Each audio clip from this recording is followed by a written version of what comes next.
A heavy mist clung to Blackthorn Vale, a remote Cumbrian village, its stone cottages shrouded under the gray sky of 2024.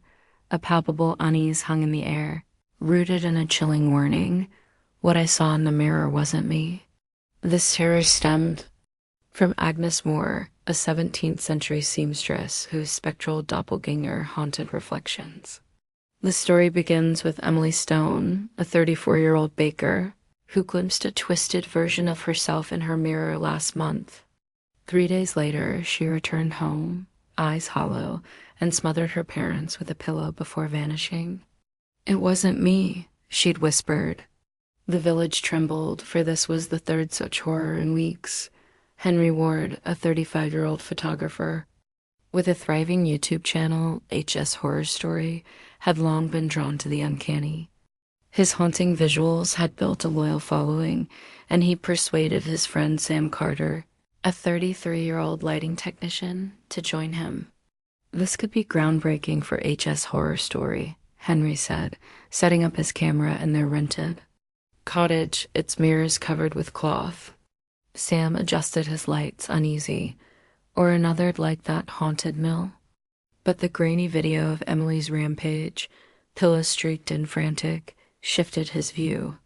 3 days then they kill, Henry noted, tracing the pattern. 5 missing, 3 returned as killers, 2 still lost, Emily Stone and David Reed. Curse traced to 1675, when Agnes Moor, a 27-year-old seamstress, was accused of witchcraft after a rival's jealousy led to her arrest. Drowned in the village pond, her dying curse vowed to replace souls with her reflection, seeking vengeance. "She lurks in mirrors, stealing your face," old Mrs. Clara Dunn warned at the inn. "Those who see her never return whole." Henry and Sam arrived in Blackthorn Vale as dusk fell, the village cloaked in mist. "Lights off, let's record for HS Horror Story," Henry whispered, his voice steady despite the chill. Sam set up the gear. "Feels like something's watching." They chose a cottage with a history of sightings, its mirror uncovered. At 11:55 p.m., Henry faced the glass, camera rolling. "We'll catch her." At midnight, a figure appeared, Agnes. Her reflection a gaunt version of Henry, eyes black, sewing needle in hand. "Join me," she rasped. Henry froze, the camera capturing her image. Sam yanked him away. "Don't look." The mirror cracked and Agnes vanished, leaving a needle on the floor. "Did you get that?" Henry gasped, reviewing the footage. Agnes's face was clear, her gaze piercing. Comments on HS Horror Story flooded in. "Run." But Henry felt drawn. "We need to check David's family. They're next." David Reed, a 38-year-old farmer, had vanished 2 days ago. His wife, Rachel, met them at her home, voice breaking. He saw something in the mirror, said it wasn't him.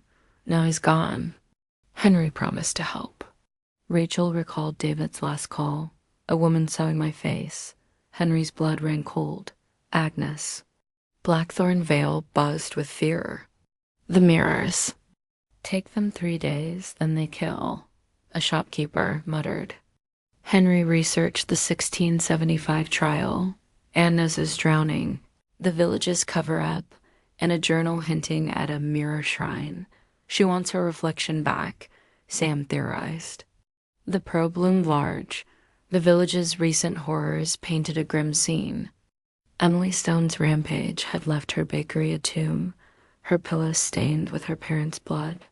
Neighbors spoke of her return stumbling, muttering about a sewn face before the silence fell. 2 days later, Thomas Blake, a 32-year-old teacher, followed suit. His study a massacre with a pair of scissors. He said Agnes stitched him, a colleague recalled. The third, Lucy Hurt, a 36-year-old nurse, strangled her brother with a thread. Her final words a hollow, "She's me." Each had seen their doppelgänger in a mirror, their absences lasting 3 days before their deadly returns. Henry interviewed Rachel about David. "He'd been jumpy since the harvest failed last year," Rachel said. "That night he texted me. At 11:58 p.m. It's not me. Then nothing. The pattern held. A lure, a disappearance, a murderous return. Peter Lang, a 37-year-old shepherd, remained missing, his staff found near a mirror. He looked too. His son wept. The village elders recounted Agnes's tale, her spirit tied to a hidden shrine where her mirror was buried. She seeks souls. To mirror her pain, Mrs. Dunn said, her voice heavy. Henry and Sam scoured records, finding a 1675 parish log of Agnes's death marked cursed. A sketch showed her at the shrine, needle in hand, cursing the village. She's bound by a ritual, Henry deduced. That night, they set up cameras at Rachel's house, awaiting midnight. At the stroke of the hour, a reflection shifted in David's. Mirror, there, Sam pointed. Agnes's form loomed, her voice a whisper. Be me. The glass fogged, and David's shadow flickered outside. She's back, Henry said, heart pounding. The feed cut, plunging them into darkness. Driven to confront Agnes, Henry and Sam returned to their cottage, rigging it with motion sensors. We'll face her at midnight, Henry insisted. Sam protested, this is insane. But at 11:55 p.m., the sensors triggered. Henry faced the mirror, camera rolling for HS horror story. Let's see her. At midnight, Agnes appeared, her reflection a twisted Henry, needle stitching his face. You're mine, she hissed. A vision hit Henry in a trial, Agnes drowning. He reeled, the room spinning. Sam dragged him away, but the mirror shattered, glass raining down. Agnes's form materialized, her needle gleaming. Join my reflection, she wailed. The cottage trembled, mirrors multiplying. Sam threw salt, but it passed through her. Run! He yelled. They fled to the moors, Agnes's laughter trailing. At dawn, Henry's cheek bore a green scar, burning. She's marking me, he groaned. The footage showed Agnes's attack, racking up views on HS Horror Story. Get help. Henry felt her pull deepen. We need to find that shrine. That night, David returned to Rachel's house, eyes vacant, a needle in hand. The family, he shrieked. Henry and Sam arrived, tackling him as he lunged at Rachel. It's not him, Henry cried. Agnes's voice echoed through David. They drowned me, now I take theirs. The struggle lasted hours, David collapsing as dawn broke, freed but traumatized. She's gaining power, Sam said. The village reported more reflections, the curse spreading. Henry's research led to the mirror shrine, a mile from the village. Locals avoided it, claiming it glowed at midnight. Mrs. Dunn revealed a dark truth. The village elder, Thomas Moor, Agnes's brother, had bound her spirit with a blood ritual after her death, using the shrine to trap her vengeance. He feared her curse would destroy us, she admitted. A hidden journal, found in the church attic, detailed the rite Agnes's blood mixed with thread, her spirit tethered to mirrors.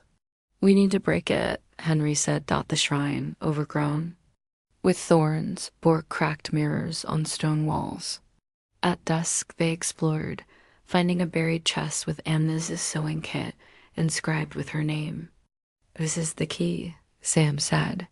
A vision hit Henry his great-uncle, a Moor, at the ritual binding Agnes. I'm linked to this, he realized. The ground quaked, Agnes's voice rising. You can't free me. They fled, the kids weighed a curse. Henry contacted Mr. Edwin Tate, a local elder. The binding requires her kit returned with thread and a confession, Tate explained. They planned a midnight ritual at the shrine. That night, Peter Lang returned, eyes black, wielding his staff. The family, he roared. Henry and Sam intercepted.